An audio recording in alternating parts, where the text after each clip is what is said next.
يا جماعه المطعم ده لازم يتحاسب ويتحاكم كمان من كتر اللي هم بيعملوه ده. انا قلت لازم اروح من كميه الناس اللي كاتبه تعليقات حلوه عليه وبتشكر في الاكل بتاعه وبيشكروا كمان في اسعاره. فانا كنت في الزقازيق فقلت اروح اتغدى من عنده واشوف يستاهل الضجه اللي عليه ديت ولا اي كلام. ايه يا جدعان حوار الشاورما السوري اللي انتشرت في مصر الفتره اللي فاتت دي؟ يعني في مطاعم كتير عماله تفتح سوري في مصر، فاحنا مش عارفين نجرب مين ولا مين. فانا النهارده في الزقازيق قلت اجرب المطعم اللي ورايا دوت. يلا بينا.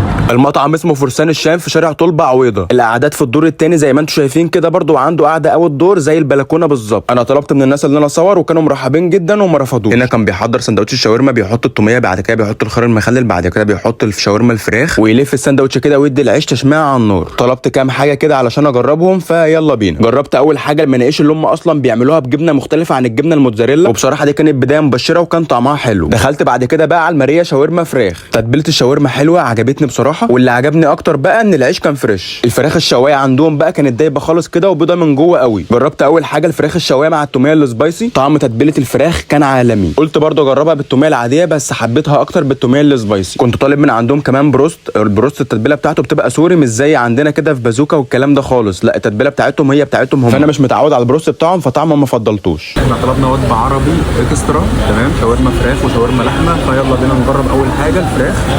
بسم الله.